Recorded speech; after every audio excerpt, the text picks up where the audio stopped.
بسم اللہ الرحمن الرحیم نحمدہ ونصلی علی رسولہ الکریم اما بعد۔ عزیز محترم، رسول کریم صلی اللہ علیہ وآلہ وسلم کی بارگاہ میں ایک شخص آیا، وہ میرے تاجدار مدینہ صلی اللہ علیہ وآلہ وسلم کو گستاخانہ گالی گلوچ اور بدتمیزی کرنے لگا۔ رسول کریم صلی اللہ علیہ وآلہ وسلم نے ارشاد مبارک فرمایا، کوئی مجاہد ہے، کوئی میرا صحابی غلام ہے جو اس کو قتل کر دے۔ تو حضرت صحابہ کرام جو بیٹھے تھے حضرات، ان میں سے میرے دوستو حضرت زبیر رضی اللہ تعالی عنہ اٹھے، ہاتھ باندھ کر عرض کیا، یا رسول اللہ، یا حبیب اللہ، مجھے اجازت مرحمت فرمائیے، اس کے قتل کرنے کی مجھے سعادت نصیب فرمائیے، میں اس کو قتل کرتا ہوں۔ میرے مصطفیٰ صلی اللہ علیہ وآلہ وسلم نے ارشاد مبارک فرمایا، اے زبیر، اس کو قتل کر دو۔ حضرت زبیر رضی اللہ تعالیٰ عنہ نے اس کا سر قلم کر دیا، واصل جہنم کر دیا۔ تو اس سے ثابت ہوا کہ میرے مصطفیٰ صلی اللہ علیہ وآلہ وسلم کا گستاخ واجب القتل ہے۔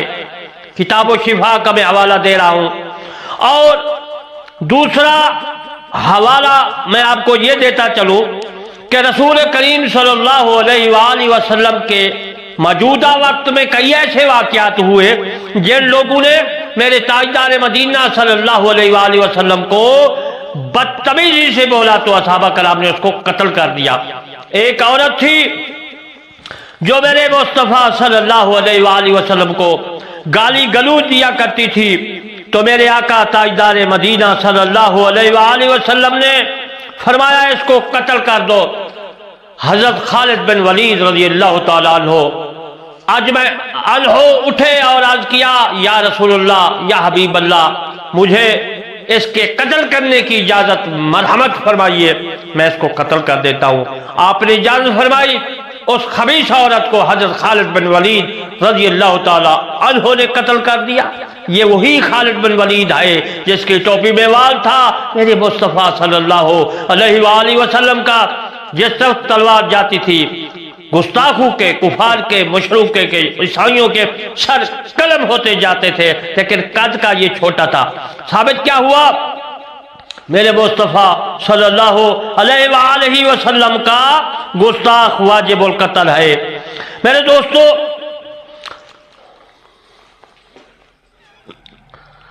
رسول صلی اللہ علیہ وآلہ وسلم کی خدمت اقدس میں ایک شخص حاضر ہوا، یا رسول اللہ، یا حبیب اللہ، میرا والد، میرا باپ آپ کو گستاخانہ اور بدتمیزی اور ایسی باتیں کرتا تھا، گالی گلوچ کے میرا دل برداشت نہ کیا۔ میں نے اپنے والد کو بہت سمجھایا، بہت ہی سمجھایا، لیکن وہ باز نہ آیا، تو میں نے اس کا سر تلوار سے قلم کر دیا۔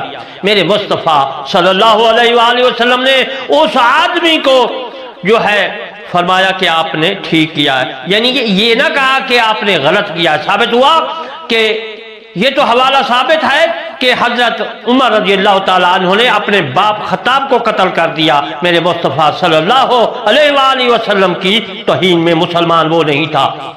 حضرت ابوبکر صدیق رضی اللہ تعالیٰ عنہ کیا خلافت کا دور تھا، خلیفہ تھا، تو آپ نے حضرت مہاجر بن امیہ رضی اللہ تعالیٰ عنہ کو یمن کا خلیفہ، گورنر بنایا۔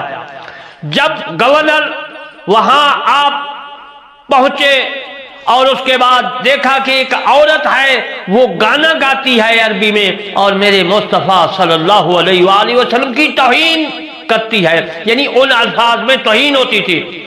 تو حضرت میرے دوستو مہاجر بن امیہ رضی اللہ تعالیٰ عنہ نے اس کو بلوایا اور آرڈر کیا کہ اس کے اگلے جو دانت ہے توڑ دو اور اس کے ہاتھ قلم کر دو۔ اس کی خبر حضرت ابوبکر صدیق رضی اللہ تعالیٰ عنہ کو پہنچی، تو آپ نے کہا کہ آئے حضرت مہاجر بن امیہ رضی اللہ تعالیٰ عنہ، آپ نے بہت جلدی کی، اس کے دانت توڑ دیے تاکہ گائے نہ، اور اس کے ہاتھ کاٹ دیے، اس طرح نہیں کرنا تھا۔ حضرت نبی کریم صلی اللہ علیہ وآلہ وسلم کا جو گستاخ ہے وہ واجب القتل ہے، مجھے اطلاع ہوتی میں اس کو بلا کر قتل کا حکم کر دیتا۔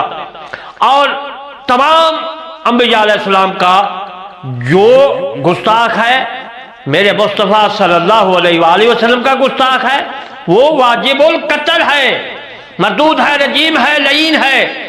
تو یہ حوالہ جو میں نے دیا ہے مہاجر بن امیہ رضی اللہ تعالیٰ عنہ کا، یہ کتاب و شفا میں ہے۔